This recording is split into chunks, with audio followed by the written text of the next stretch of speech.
और फिर इस नतीजे पर पहुंचा, मेरी कौम के उरूज और इर्तिका बुलंदी का एक ही राज है कि मोहम्मद से वफा तूने, तो हम तेरे हैं, ये जहां चीज है क्या लौहो कलम तेरे।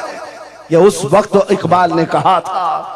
और फिर मेरे अजीजों, इस बात को आज मैं दोहरा रहा हूं, एक बात अभी भी मैं नाउम्मीद नहीं हूं, सुन्नियों की ये कसरत, और जब आप तुम्हारे जोशो जज्बे, ये नात खानी जो है ये कोई हमारे यहाँ एक फॉर्मेलिटी नहीं है, इन नातों से तुम्हारे दिलों को इतना गर्म किया जाता है आपको खुद अंदाजा नहीं होता। सुभान अल्लाह, आपको अंदाजा नहीं है। हुजूर की याद में तड़पना, दिल का धड़कना सिखाया जाता है, और इन मजमों के रंग को देख करके मैं नाउम्मीद नहीं हूं। अभी इसमें रमक बाकी है, रमक बाकी है। अभी मैं कहता हूं अशहदु अन्ना मुहम्मद रसूलुल्लाह सल्लल्लाहु अलैहि वसल्लम, इधर बैठे हुए भी सामने वाले भी अंगूठा चूम रहे हैं। मैंने नाम मेरे मुस्तफा का लिया, लेकिन कहा क्या मैंने आपको कि आप भी चूमो? किसने कहा आपको कि अंगूठों का बोसा लेकर आंखों से लगाओ? किसने कहा? अरे मैंने कहा भी नहीं, ना तमहीद बांधा, इधर नाम लिया, बेइख्तियार अंगूठे उठ गए।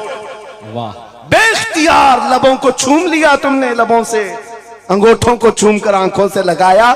यह इस बात की अलामत है गुनहगार हो गए, गद्दार नहीं है। नारे तकबीर, नारे रिसालत, नारे हैदरी, उर्से सरकार शाहे मीरा, मुहाफिजे हमसे रिसालत। मरे हुए लोगों से क्या खिताब किया जाए? जिंदगी बाकी है, इसीलिए तो घूम घूम कर आपसे खिताब कर रहे हैं, और इस उम्मीद के साथ कि इकबाल ने यह भी कहा था कि निकलकर सहरा से जिसने उलट दिया था तख्ते रोमा को, सुना है कुदसियों से मैंने कि वो शेर फिर होशियार होगा।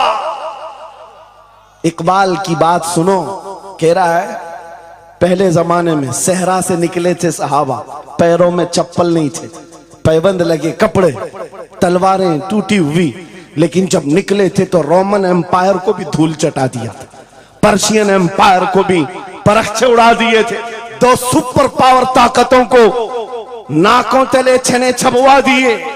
ये तारीख में मौजूद है, मिटाने से नहीं मिटेगा। इकबाल ये कहता है ये जो हालात हुए थे, ये देखकर मुझे अंदाजा है वो दिन आएगा मोहम्मद अरबी का शेर फिर होशियार होगा। हम वो होशियार करना चाहते हैं। ये नहीं कि मैं कहता कि हम हैं, ये हैं, वो हैं। खुदा किसी भी दिन, किसी भी जमात में, किसी भी इलाके में एक दिन सलाहुद्दीन को जरूर पैदा करेगा, और फिर वो आएगा, इनकलाब लाएगा। हम नाउम्मीद नहीं है खुदा की रहमत से, बार बार आपको जगा रहे हैं, और जब तक ये दौलत मोहब्बत मुस्तफा मौजूद है, मेरा ये यकीन है कि हमें हजारों ताकतें मिलकर के मिटा नहीं सकेंगी, नहीं मिटा सकेंगे। ये दौलत लासवाल तुम्हारे पास मौजूद है। आप नहीं देखते आज हालात बड़े खराब हैं। डॉक्टर साहब हमारे मेहमान हैं, लेकिन आपको पता है यहां के हालात इनके ही पड़ोसी, बल्कि इनकी बिरादरी के लोग जो नात खां हैं, मशहूर नात खां, हमसे पूछ रहे थे कि मौलाना आप जो है कुफार और मुशरिकीन के नरगे में हैं, और वहां पर आप इस तरह से बोलते हैं, कैसे बोलते हैं? मैंने उस वक्त बगदाद मुकद्दसा में उनसे अर्ज किया था, क्यों दबे जिस पे हिमायत का हो पंजा तेरा, क्यों दबे जिस पे हिमायत का हो पंजा तेरा, शेर को खतरे में लाता नहीं कुत्ता तेरा। हाँ, हम तादाद में कम हैं, हम तादाद में कम हैं, और बड़े हालात के मारे हुए हैं, लेकिन हमें अपनी तारीख याद है। बदर में भी तादाद कम थी, उहद में भी तादाद कम थी, और सबसे बड़ी तादाद तो करबला में कम थी, लेकिन फतह का झंडा आज भी करबला वालों का ही लहरा रहा है। सुभान अल्लाह। तादाद माने नहीं रखती, कभी मत जाना इन सब मामलात पर। आज जो ढकोसले पैदा किए जाते, तुम्हें मुर्दा किया जा रहा है। कुछ मत बोलो, हालात बड़े खराब हैं। इनसे पूछो तुम्हारे बाप दादा के जमाने में हालात अच्छे थे? वो भी कहेंगे हालात उस वक्त भी खराब थे, उस वक्त भी खराब थे। अरे सुबह अजल की बात कर रहा हूं, इस्लाम का सूरज तुलू हुआ कि मक्का के हालात खराब ही थे, मदीने हुजूर हिजरत करके गए, हालात खराब ही थे। मैं आपको बताऊं, मेरी फिक्र करने वाले उलमा बड़े बड़े सादा बहुत दुआ करते हैं, लेकिन साथ में ये भी कहते हैं थोड़ा सा एहतियात से, क्या आपका होना यहां कौम के लिए जरूरी, इफादा इस्तिफादा लोगों का चलता रहेगा, फायदा होता रहे। मैं एक बात कहता हूं, मैं तो बहुत छोटा सा, बल्कि मैं कोई घास के लायक भी नहीं, इमाम हुसैन का होना कितना जरूरी था। सहाबा कराम के जमाने में अहले बैत का वो सबसे बड़ा चेहरा इमाम हुसैन का होना जरूरी था कि नहीं था? उस वक्त भी ये कहा था सहाबा ने, मक्का से जब करबला जा रहा था ये काफिला, हाथ जोड़कर कहा था मौला हुसैन मत जाएं, आप रसूलुल्लाह की निशानी है, आप मत जाएं, आपसे खल्के खुदा को फायदा होगा। मेरे अजीजों, मैं ये बात आज कहता हूं, हमारी कोई वकात नहीं, हमारी कोई हैसियत नहीं जो ये समझता है अपनी कुटिया बचाने के लिए कि हमारे होने के बाद बहुतों का फायदा होगा। अरे इमाम हुसैन के होने से कितना फायदा होता, मगर उस हुसैन आजम ने ये नहीं देखा, बल्कि निकल करके उस मैदान में निहत्ते बच्चों के साथ चले आए थे और गर्दन भी कटा दी। ये समरा आज तक देखने को मिलता है। इस्लाम जिंदा होता है हर करबला के बाद। सुभान अल्लाह। इमाम हुसैन ने अजीम उस रुखसत पर नहीं अमल किया था, अजीमत का रास्ता इख्तियार किया, चले आए। उस वक्त भी सहाबा ने उनसे कहा था आपका होना बहुत जरूरी है, लेकिन इमाम हुसैन की नजर में ये बात थी रह लेंगे चंद साल, लेकिन लोगों के दिलों में जो नर्वसपन होगा, शरीयत की धज्जियां उड़ती हुई देख करके बड़े बड़े लोग खामोश हैं, तो आइंदा आने वाली नस्लें भी इसी तरह कंप्रोमाइज करती हुई चली जाएंगी। मेरे अजीजों, मैं आज खुल करके बताता हूं, मेरी पुष्ट पनाही करने के लिए बड़े बड़े उलमा मौजूद है, एक भी हुकूमत का कुत्ता नहीं है और ना ही जरूरत है।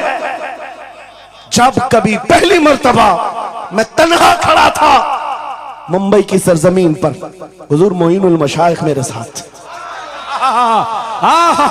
उस वक्त भी साथ थे, आज तक है।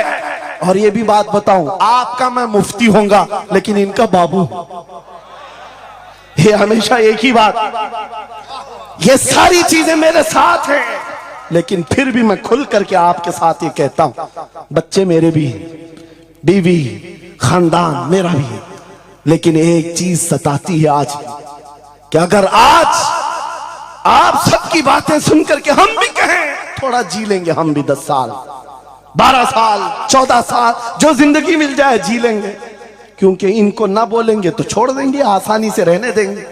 लेकिन एक नुकसान हम देख रहे हैं, कल को आने वाली नस्लें पूछेंगी, कल को आने वाली नस्लें पूछेंगी, जब नबी की शान में कुत्ते भौंकते थे, हमारे बाप दादा रोटियां सेका करते थे, उनके दिलों में कौन सा ईमान होगा, उनके दिलों में कैसी बुज़दिली आ जाएगी। लेकिन मेरे अजीजों, ज्यादा से ज्यादा क्या होगा, मौत तो सबकी लिखी हुई है, मेरी भी है, आपकी भी है, किसी दिन बिस्तर पर पांव रगड़कर मर जाएंगे। लेकिन हम ये सोचते हैं जब मरना मुकद्दर है ही, यूं भी तो किसी दिन दुनिया से जाना है, नबी पाक का नाम बुलंद करके जाएंगे, नस्लें इस बात के लिए सीना चौड़ा करके कहेंगी, नहीं, सारे अगर कुत्ते भौंक रहे थे, मेरा बाप मेरा दादा नबी की शान में अज़मत रिसालत के दिफा के लिए तन्हा खड़ा था या उलमा में से कोई खड़ा था, उनके फख्र के लिए इतनी बात काफी है और उनके ईमान की हिफाजत के लिए इतनी बात काफी है। सुभान अल्लाह, सुभान अल्लाह।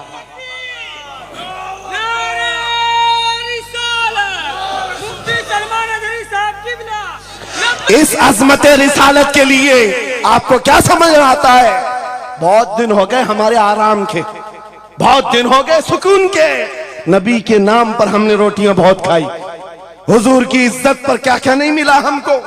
कौन से दिन तकलीफ आई है, कौन से दिन तकलीफ आई है।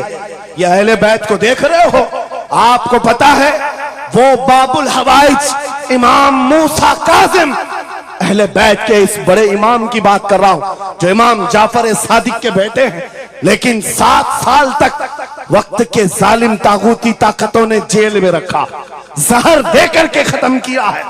आपको पता है इमाम मोहम्मद बिन हसन अस्करी जिनको जहर देकर के खत्म किया गया। अहले बैत था जिन्होंने 20-20 साल जेल काटी है।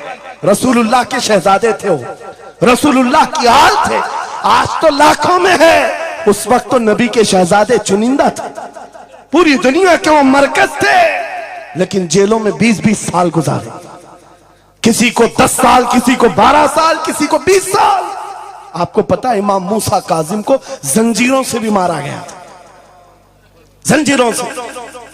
आप अपने बाप को मार खाता हुआ देख करके नहीं बर्दाश्त कर पाते।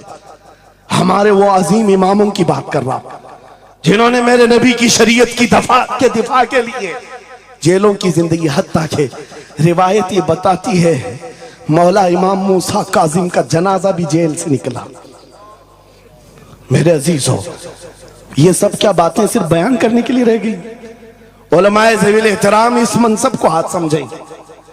आज ज्यादा से ज्यादा यही होगा। इसी किछोछा मुकद्दसा के एक बुजुर्ग थे जो मेरे बहुत बड़े आइडियल है, सैयद मुजफ्फर हुसैन कछोछवी। आजादी के मौके पर बड़ी मुसीबतें उठाई और इनको पकड़ करके, एक शहजादा है किछोछा मुकद्दसा का आस्ताना, और जेल में डाल दिया गया था। आपको पता है किछोछा के उस शहजादे ने एक जवाब दिया था जो मेरा फेवरेट शेर है, पसंदीदा शेर है। आपने कहा था मुजफ्फर को मुकय्यद ना समझ ऐ सय्याद, मेरी असीरी भी सुन्नत आबाई है। माशाअल्लाह, मेरी असीरी भी सुन्नत आबाई है। मुजफ्फर को मुकय्यद मत समझ ऐ सय्याद। आपको पता है ये तारीख है हमारी, लेकिन सब की सब तारीख इसलिए दोहरा रहा हूं कि हमारी इज्जत उसी में मौजूद है, वहीं पर है। वापस आ जाओ उधर ही। अपनी कुटिया बचाकर, अपनी दुकान बचाकर ज्यादा दिन नहीं जी पाओगे। हुजूर के नाम का दिफा करो, सुबह कयामत तक मौला नाम जिंदा रखेगा। सुभान अल्लाह। हाँ, अपनी हिफाजत के लिए बहुत सारे लोग हैं, अपनी अपनी फिक्र करने वाले। नबी की इज्जत और नामूस पर पहरा देने वालों की तारीख मिटाई नहीं जाती। हजारों मिटाने की कोशिश भी कर लो, वो मिटते नहीं है। आज आपको पता है पैरों से माजूर खादिम हुसैन को कौन नहीं जानता। लोगों को डर भी लगता है उनका नाम लेने में कि गरजता था बंदा और खुद व्हील चेयर पर बैठता, लेकिन लाखों को खड़ा होना सिखा दिया। किस बात पर? क्या अपने बाप के कसीदे पढ़ता था? क्या अपने खानदान के कसीदे गुनगुनाता था? एक ही बात, रसूलुल्लाह की अजमत पर बात, हुजूर की इज्जत पर बात करो तो फिर पता चलता है 8 साल के बच्चे से लेकर 80 साल के बूढ़े के दिल में भी अल्लाह खुद मोहब्बत डालता है। वाह, सुभान अल्लाह, खुद मोहब्बत डालता है।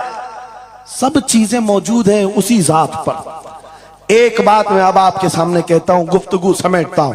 आला हजरत का मसलक देखो, मिशन देखो, और आपको उसी बात पर मैं लाकर जमा कर दूंगा। और सुन्नियों का मजमा मुझे पता है, आधा शेर मैं पढ़ूंगा, आधा ये खुद ही कंप्लीट करेंगे, और गारंटी के साथ कहता हूं। मुझे पता नहीं यहाँ के मजमे के बारे में, लेकिन इतनी गारंटी जरूर है आप कंप्लीट करेंगे। क्यों? हमें पता है मिजाज इश्क रसूल का, हमें पता है मोहब्बत मुस्तफा का। सुनो, मैं कहता हूं वो जो न थे तो, वो जो न हो तो, ये गारंटी है हमारी,